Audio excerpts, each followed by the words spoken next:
La saga de Mad Max era puro petróleo cinematográfico. La primera, Mad Max, era una sucia historia policíaca que a los pocos minutos se convertía en una parábola sobre el colapso de toda una época. No era una película, sino un estado de ánimo. Era un film en el que importaban más las sensaciones que lo que se narraba. Tenía mucho de western, algo que se puede sugerir de toda la saga. Una cruzada nihilista que apuntaba al ocaso y a la destrucción, en la que el santo grial eran la gasolina, el gas metano, el petróleo, el agua escasa y las heces de cerdo. Una incursión en los estertores de la era industrial en la que amar era heroico, las carreteras eran desfiladeros mortales y los vehículos armas diabólicas. Una distopía nietzscheana cuyos fotogramas olían por todos los costados a la amenaza nuclear que torturaba el inconsciente occidental durante los años 80, cuyo guión podría perfectamente haber sido realizado por Frank Miller y haber surgido tras la digestión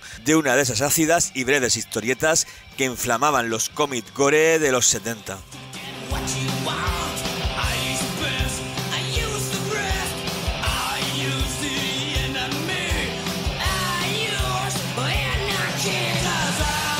La saga Mad Max se encargó de clausurar para siempre todos aquellos films norteamericanos que a raíz del boom automovilístico poblaron las pantallas de cine de rebeldes sin causa, universitarios, triunfadores y pilotos profesionales que competían por ser los más rápidos en límpidas e inacabables autovías, descampados o intrincados circuitos. De hecho, tras la apocalíptica creación de George Miller, película del cariz de Días del Trueno, dirigida por Tony Scott y protagonizada por Tom Cruise y Nicole Kidman, resultaban inverosímiles por optimistas, casi infantiles, entretenimiento juvenil sin sustancia realizado para adolescentes, porque Mad Max transformó a los coches y camiones en cañones, fieras metálicas que remitían al fin del mundo, a un futuro sin esperanza que convertía a los caballos de las carreteras modernas en objetos perversos y turbios, fantasmagóricos símbolos de pesadillas sin fin, tal y como John Carpenter, David Cronenberg o David Lynch dejaron claro en tormentosas y oscuras obras como Christine, Crash o Carretera Perdida.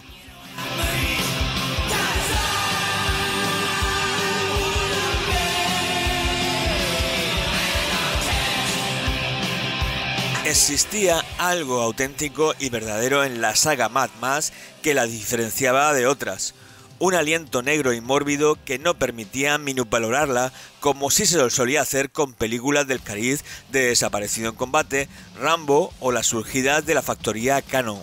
Mad Max era aterradora y real, un motor sin aceite, un coche sin frenos destruyendo las paredes de una refinería. Era thrash metal, se encontraba fuera de moda. Al menos hasta la tercera no se sabía bien dónde situar a esta saga, si en el terreno de la serie B, de los grandes clásicos de acción o en el de las películas apocalípticas de la serie Z, porque su espíritu era visionario, lograba convertir los errores argumentales en aciertos y a un héroe plano, como el interpretado por Mel Gibson, en icono de una era insensible y viciosa cuya atmósfera solo había sido hasta entonces retratada con más o menos talento por los artistas del cómic y algunos de los minusvalorados y delirantes escritores de la ciencia ficción.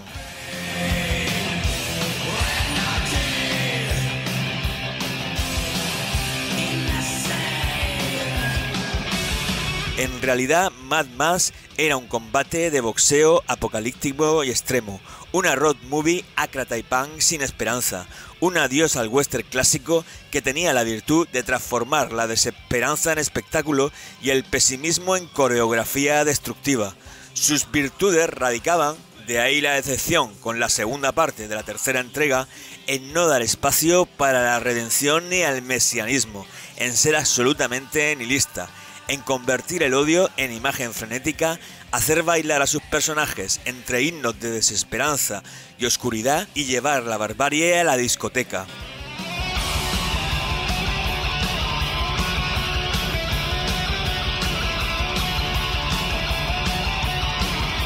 En Mad Max no había jedis, no había magia y tampoco aventuras y misterios, solo muerte y crueldad, escupitajos, pan, mala leche y navajeros, villanos asquerosos extraídos de algún concierto de The Exploited o una canción de Megadeth, cuya única aspiración consistía en matar, violar o acelerar a fondo en la carretera, y su única medalla en sobrevivir. Ciertamente Mad Max retrataba como pocas sagas de su época en qué se convertiría el mundo sin religión, una sociedad sin Cristo ni Satanás en la que el bien y el mal no es que fueran nociones caóticas o que no existieran, sino que dependían del oscuro azar o de la voluntad individual, y en este sentido la virtud de su creador y su director, George Miller, y el resto de su equipo consistía en llevar a cabo esta descripción a ritmo de automóviles con el motor gripado y de motocicletas de metal que parecía que se iban a incendiar en cualquier momento o a desaparecer entre explosiones y estallidos de rabia y furia asesina, como si fueran kamikazes adolescentes disfrutando de cada puñetazo al estómago y de cada caída al asfalto en medio de una buena ingestión de palomitas. Mad Max tenía esas dos virtudes: era árida, nihilista,